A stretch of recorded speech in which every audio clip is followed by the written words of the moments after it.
Okay, my name is Diane Ryder. I was born here at Middle Swan, which is only probably 2 kilometres away. I'm one of 11 children, 6 girls, 5 boys. We're all alive, which is an amazing for an Aboriginal family, and I put that down to the strengths of my parents and my grandparents of being strong and teaching us about mutual respect and hard work and all that sort of stuff. So I grew up in Bindoon and Tujay. My dad in Bindoon was working on the sawmills, so we were there until 1961, and from there moved to Tujay where he got a job on the railways. I stayed in Tujay until I was 16, where I came down to Perth to do to get work. My childhood, amazing. I had amazing, as I said, amazing parents who were just, just beautiful people. My mum, amazing. The fact that she had a veggie garden, she had chickens and ducks, and she could cook and she could sew, and she was just, as a mother of 11 children, she was just so organised. But also my dad was a good man too, and he, fixed bikes. He did, the things, taught my brothers how to go out shooting for kangaroos, and yeah, it was an amazing childhood where we just grew up in a beautiful family, and that's something that I'll always remember. Mum's been gone almost 20 years, and Dad's been gone 5.5 years. My nan and pop were close by in Tujay, and amazing. My granddad, my pop died early. He died in 1971. But my nan passed away in 2000. But I was lucky enough to have her to come and live with me prior to her passing, and I was honoured to be her full-time carer to pay her for, being in my life for all that time. I think she's amazing. Um, so growing up in 2J, I couldn't get a job. Racism did exist there, and say that as it is. I think I applied for jobs, but I knew I wouldn't get it. There was just back in the 60s and 70s, well, 50s and 60s to the 70s, racism existed. Sometimes subtle, sometimes not so subtle. I couldn't get a job there, as I said, but I went to work with Mum. And my mum, when my younger sister went to school, Mum went out and got a job, but was still able to come home, cook the meals, make sure our clothes were washed and everything. And that's how amazing she was. So they taught us the strong work ethics right from the beginning, that, you don't have to be sitting at home. You could go out and do stuff. And that's how it was growing up with them in 2J. We'd always be out doing something, whether it was in the gravel pit and, spending the night there with Mum on the spoons, or on the piano accordion, and Dad on the guitar, and kids running around and just cooking barbecues, or going out for gum, or going out for mushrooms, and all different things. But an amazing childhood. But when I couldn't get a job in 2J, Mum was working at the chicken farm at Wirraloo. So I was lucky to get a job with her. I thought, at least it's something. And then I got a job with the Native Welfare Department in Perth. So I came down to Perth. It's shocking, back. And that was in 1971. Although we had the referendum in 1967, nothing had changed. There were still all these policies in place. And it wasn't until I decided it was a nice place to be. So I thought, well, I might apply for the army. And that was in 1973. Didn't get in. And I knew I wouldn't, I was somebody who, didn't treat education respectfully, and I know that. But then in 1974 I applied again and got into the army, and it was good. I went to RAC school, although there was a little bit of racism there, but did my 5 weeks training. But I think the biggest thing for me that I learnt about my own weaknesses and strengths, and I was able to, know that I was resilient. People used to say, oh, you're this or you're that. But, when you're put into a situation, that, like, it's either I do it or I don't. And I knew that I was resilient, that I was strong, and that I could get through even the 5 weeks. Because there was people scratching their heads saying, how's this girl going to get through? Well, too bad I did. And that was the thing. I won't say enjoyed it, but it taught me a lot. It taught me about my own self. And and it gave me something different from growing up in a town where there wasn't any future for me. So from there, I did the 5 weeks training and learning all different things, whether it was to spit polish shoes and starch uniforms. And we were located at the Women's Royal Australian Army Corps School at Mossman in Sydney, so right on the harbour in the middle of June, freezing, water coming off, through the head. So there were we up there, and it was freezing. I think most of the time we didn't know whether it was the fact that our uniforms were starched so stiffly or it was the fact that we were so cold we couldn't even move.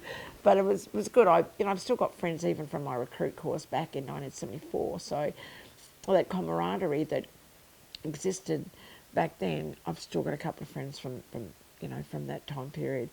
I then went on to driver training, got posted back to Perth, and then spent a couple of years here in Perth at the Perth Transport Unit at Karrakatta. Went back had a posting as a driver at Women's Royal Australian Army Corps School, back at RAC School, and then Puckapunyal for 12 months as a driver, hated it, and decided I would change course and change trades. RAC School, it was all new to us, so that was a little bit different, but certainly driver training down at Puckapunyal, I was the only Aboriginal girl there from what I remember. And then getting posted back to Perth Transport Unit, again, the only Aboriginal person that was there. My uncle Johnny Cabana came in. He was working as a civilian at Perth Transport Unit.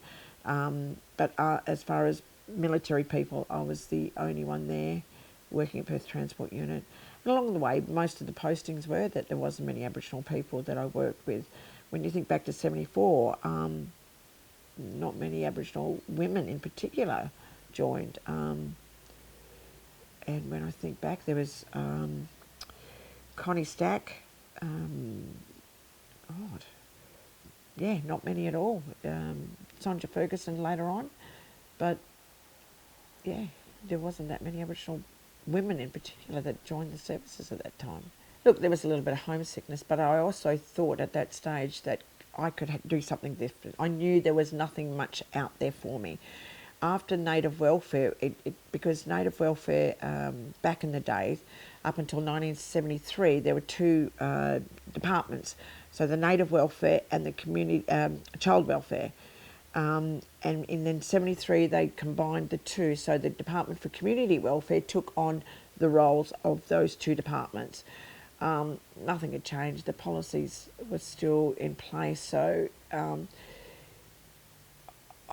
guess what I had to do was make up my mind, what I wanted.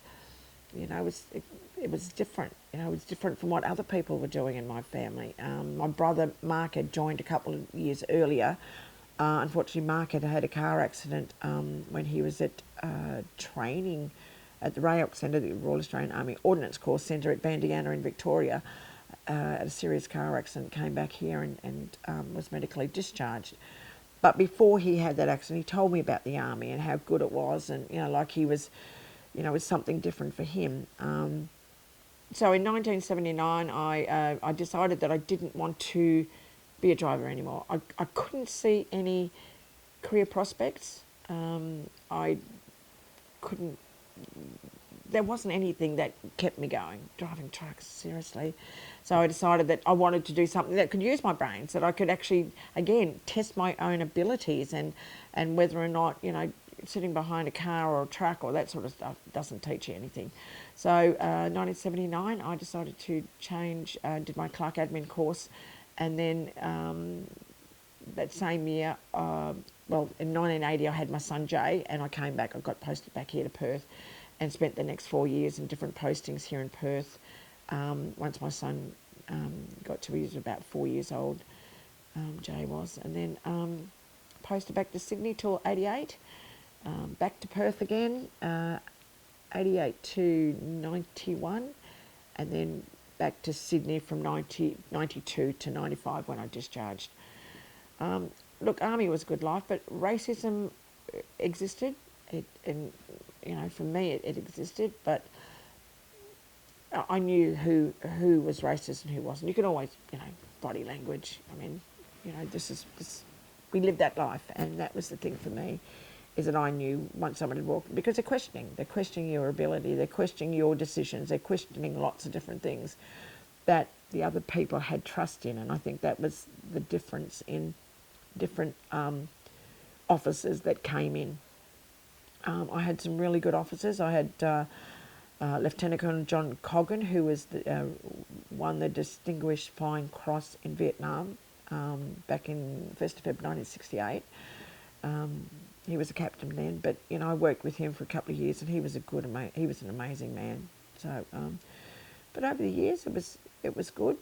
Racism again, raising its head. But I retired at the rank of Staff Sergeant on the 3rd of January 1995. I think I'd had enough by then. It was over 20 years, and it was time to move on. And I thought, well, okay, what can I do?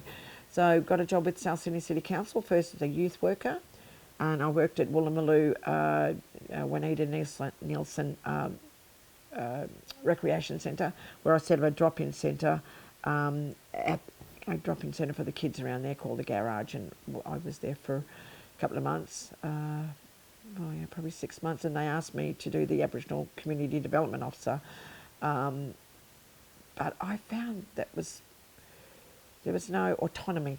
For me, I was questioned, my ability was questioned, but not only that, I worked closely with Redfern, and I just felt that I wasn't able to do my job. And I went into my boss one day and questioned something that was going on in Redfern, and he said, "Hey, Di, don't rock the boat. It's election year. The mayor wants to get back in." So I thought, well, okay, if I can't do my job, so my resignation was in at the end of the week, because, if I'm not doing my job, there's no point me being there. If I'm going to be dictated to as to what I can and can't do in my, what I'm doing, there's no point me being there. So I went back to being a youth worker, and probably stayed the whole time, just over 14 months at South Sydney City Council. Then decided to come home, and I didn't do a lot for a while. I just decided to spend time with Mum and Dad and my nan, because, as I said, she was still living, and she lived around the corner from me. So spending time with my nieces and nephews and everything, and just didn't do much. And then 2008, I decided.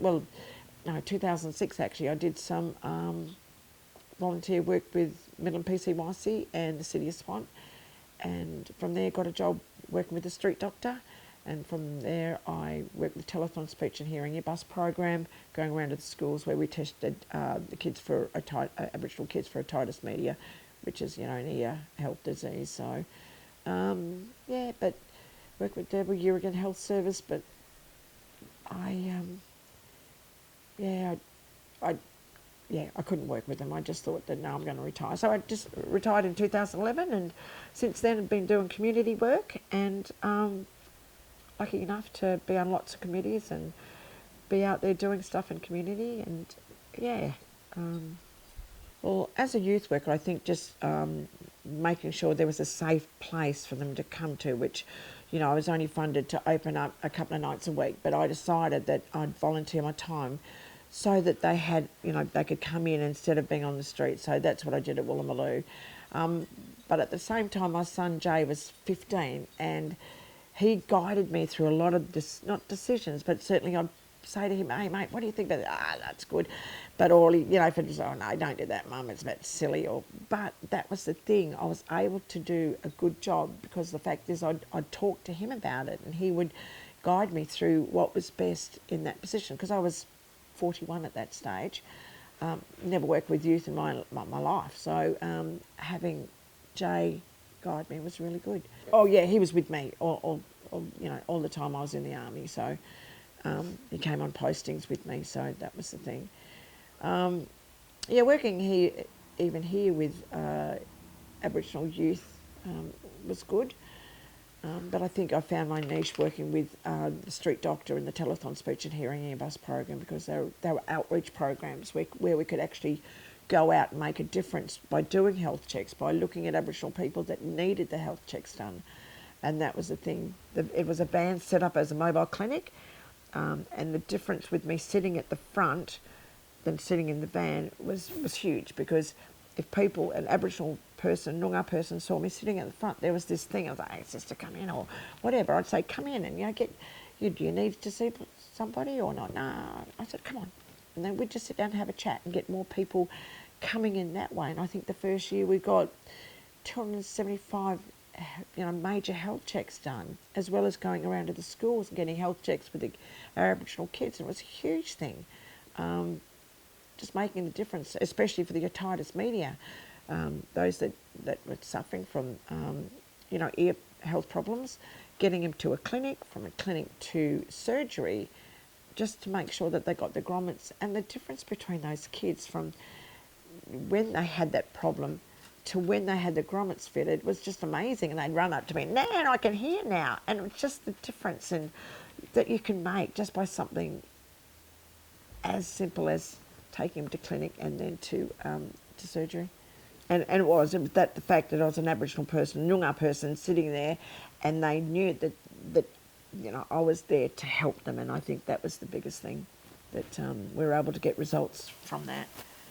But it is about finding out about who we say, who's your mom, who's your family, and then at least we can then link in. And I said, oh, okay, such and such, oh, that's my auntie, or that's, that sort of thing. And I think it's important so that you know where your family are, because my family, Ryder's, a huge family, and my mum's family, Taylors, are huge. Then my nan's family, who are the Dimers from Norseman, Baladonia area, that's a huge family as well. So it's getting to know who your family are that you've never met before or may never have had anything to do with before.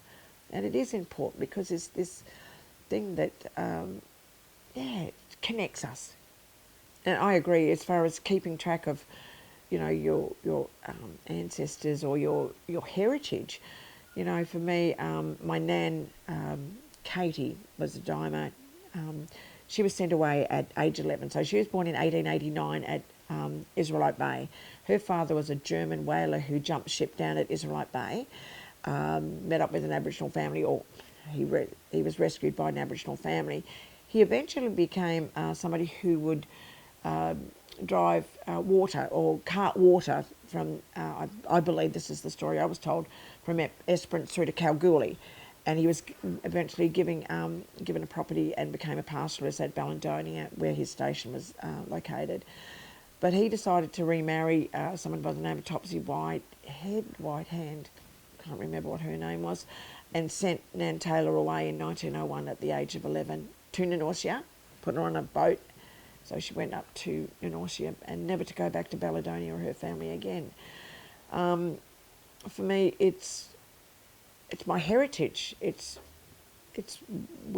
about my mum, and it's about my nan, and the fact that she was sent away and never went back. But it's also the future of my son, my grandchildren, and my great-grandchildren.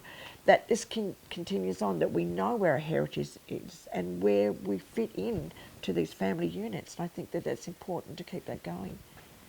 But it's also about making sure that our kids and grandkids know where they've come from, know who they are, and know the history. And because once, like with Nan passing, Nanny Taylor, who was a Dimer, and then Mum passing, and then Dad passing, and then Ryder, and a lot of the stories along the way gets lost because whatever's happening at that moment in time, we don't take the time to actually listen to those stories. And that's the sadness in it all, I think, is by not so much not wanting, but not fitting it into our daily life at that stage when they wanted, tell us what they went through and what their family unit was about too, back, when they were young and that sort of thing.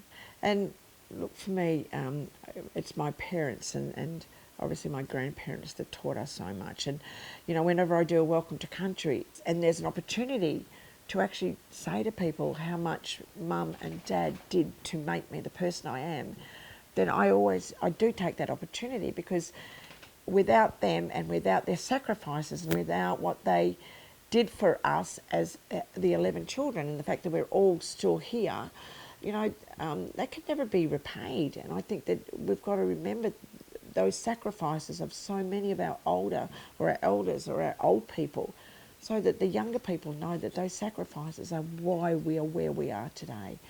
My nan, her father was an Englishman. Her mother was an Aboriginal woman, and at the age of 20, her full brother came up to her. He was fair. His name was Harry Weston, he came up and he said to her, Mary, I can't see you for the rest of your life, my life. I'm going the right way. And he did. And Nan never ever saw him again. And when he passed away at age 86, I said, oh, Nan, you want to go to old Uncle Harry's? And he said, nah, why would I go to that old? Such and such. And had nothing to do with her at all. You know, and they were full brother and sister, same mother, same father. And that, I think, was a sad thing. But Nan always spoke of her. You know, she was fair. And I think that photo there is my Nan over there. And she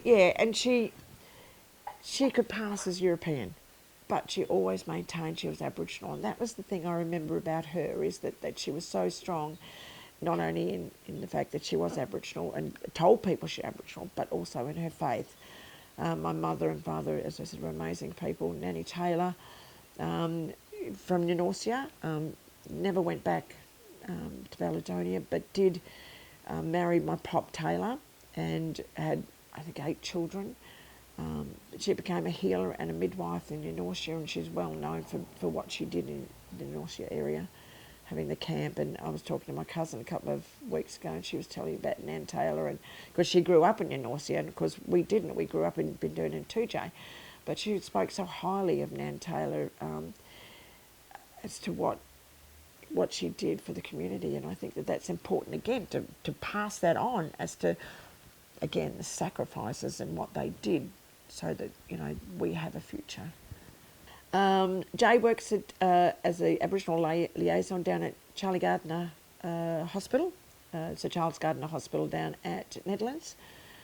His wife Shari works at Greylands Hospital, which is the psychiatric hospital at not far from there. So, yeah. Only one. Yeah, I still had a career, so I was able to have one child and be able to cart him around with me, you know, throughout my army career. And yeah, he's close. He only lives up the road, and we're very, very close. Not just in distance, but yeah, I just love that. I won't say boy because he's in his mid-40s, but yeah, he's an amazing person. And, you know, to give me 2 grandchildren when I was 62. I was 62 when I became a nan, so I used to say to him, come on, I'm dead and gone before I'm going to have any grandkids, hurry up. And he met this beautiful girl, my daughter-in-law Shari, and, you know, they had the boys 11 months apart, and I'm just, you know, so very grateful. And, you know, I love these 2 kids too, and, you know, as much as they drive me nuts. But I do say that, you know, the fact that I'm grey, I could have been greyer, but there's nothing more left. Yeah. I never set out to get anything like that, because I believed, and I grew up from mum and dad, I believe that you can give back. For me, it's about opportunities, and the fact that I'd left the army after 20 years, which meant that, you know, I get my army pension. So, not that I'm rich, not that anything else like that, but the fact is that I didn't have to get paid in any of what I do. So I was able to then volunteer a lot of my time, so that instead of being paid and going to paid jobs, I was able to do more volunteering and getting on committees and understanding more about the community. I actually, when I was in the army, I got the Australian Day Medallion because I worked as a discharge sergeant at Karrakatta, and I worked there for almost 2 years. But for me, as a discharge sergeant, it was about acknowledging each and every soldier that was discharging. It wasn't about whether they did 20, 30 years. It was even somebody who did a short amount of time. It's the respect and to say thank you for your service. And I think that was the biggest thing. I was able to help them transition out of the army a lot easier, and that for me. So I know back in 1991, we discharged. There was a new policy that came in. You can discharge after 4 years instead of 3 and 6 years. And myself and Sapper Karen Wright, we discharged 150 people in 2 days, which meant that I'd take work home. And I did that anyway because I wanted to make sure that when they were discharging, they were getting the best possible smooth discharged out of the army. So I got the Australia Day Medallion for that, the work that I did then. But then when I started volunteering in community with Street Doctor, I got the City of Swan Active Citizenship Award in 2009, and that same year I got the Perth NAIDOC Outstanding Achievement Award, which is like, oh, okay. I mean, it's good, but I just, I never set out, as I said, to get these. But then I got Perth NAIDOC, Middle in NAIDOC, was nominated for Australian of the Year. 2017, I got the National NAIDOC Lifetime Achievement Award. 2023, the Order of Australia. 2024, I was inducted as the first female veteran to be inducted to the WA Women's Hall of Fame for my contribution to community. And then this year, last year, was it this year? No, it's this year, sorry. Wangening, who's an Aboriginal corporation, we're doing Muditch Warriors. And I was the military Muditch warrior, which was quite, they did one for every month, every day of the month of January, and I was lucky to be one of those 31 people in the whole of Perth to be recognised as my contribution to the community. So it's good, but I mean, they can remain in a box and that sort of stuff as well. It's not something I go out there and look at me, Kimmy type stuff. I believe that we can do stuff behind the scenes and just contribute as much as you can. And I'm lucky that for what I do have, support within the community with the Indigenous Veterans Service, and also the Christmas celebration that I spoke to you about, that there's a community that come together and nobody gets paid, and it's about wanting to give back. And I think that's the biggest thing for me, is that we can all give back. We can all make a difference. And I know when I got the National NAIDOC Lifetime Achievement Award, I said, just imagine if everyone gave 1 hour a week.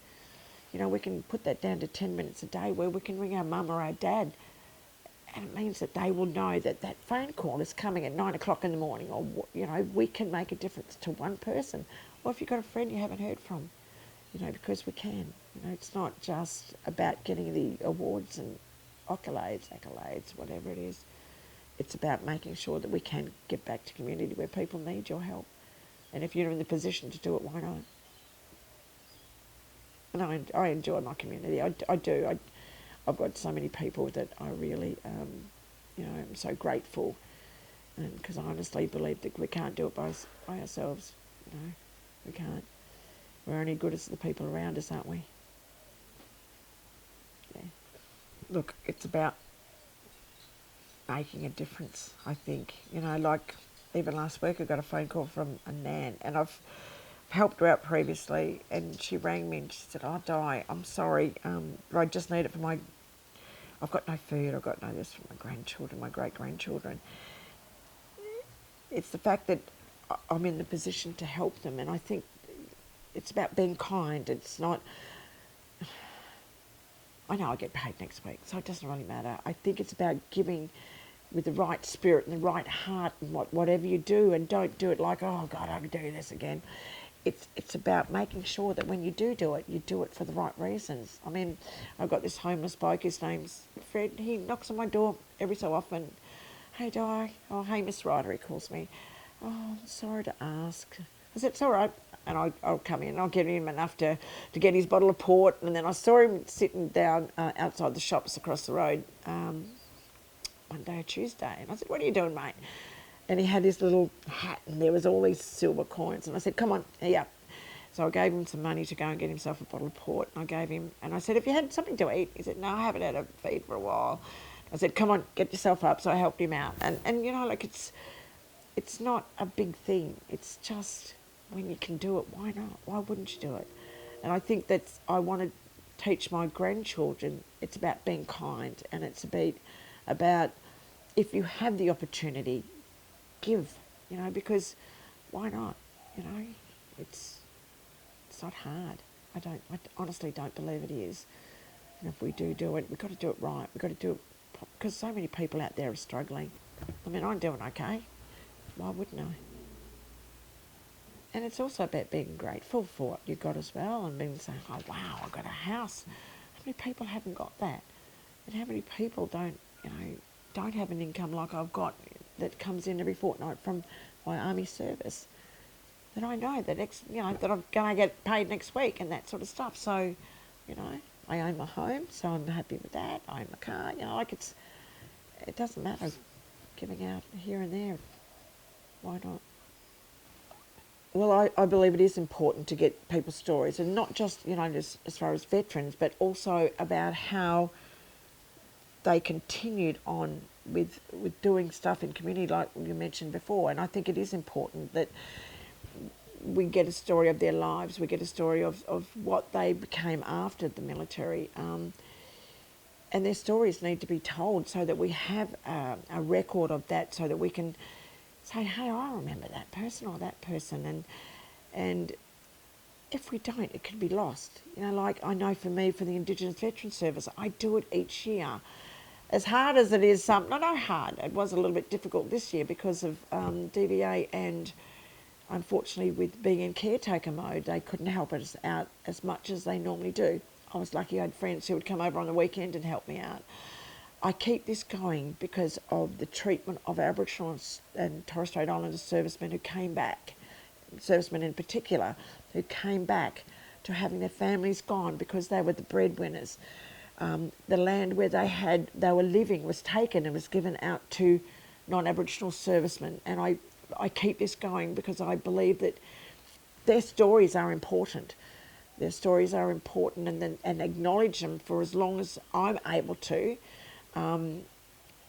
And what we've decided to do from now on is to actually each year we're going to honour 2 veterans, and it doesn't matter, like you're saying, whether it's Vietnam vets or it's Korean vet, if we can find somebody that's Aboriginal, but I think most of them are gone, and let their story be known. They may not have received any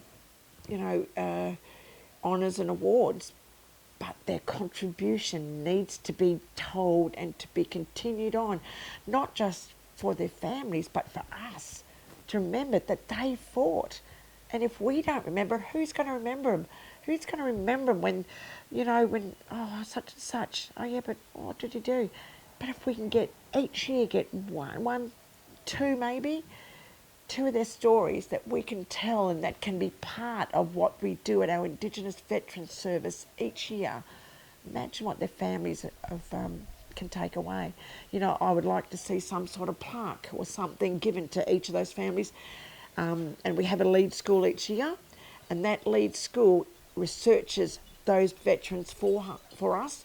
They then give a story of each, or not a story, they then give their life story from when they were, before they joined, to what they stood, any awards that they did receive while they're in, and what they did afterwards, so that we can have this story from the time before they enlisted to when they enlisted to when they, once they got out. And I believe that that's important, and it doesn't matter how old they are. Like you're saying, it doesn't matter if they're old or they're young. We can do this.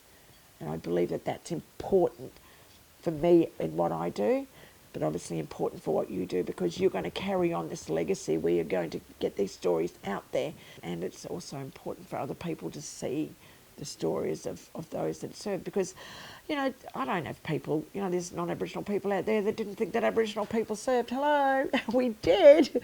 Even for that reaction that I got when I was at on Anzac Day, for someone to yell out at me, and I stood there thinking, but did you not see me with my medals, which showed that I served over 20 years, that I've got, got the clasp there saying that I've served over 20 years. And I said, people choose not to hear because they don't want to hear. But your stories will continue on so that people can see and hear that these stories do exist. This Story Australia is giving us the opportunity to give our stories in our own words, because our stories do matter.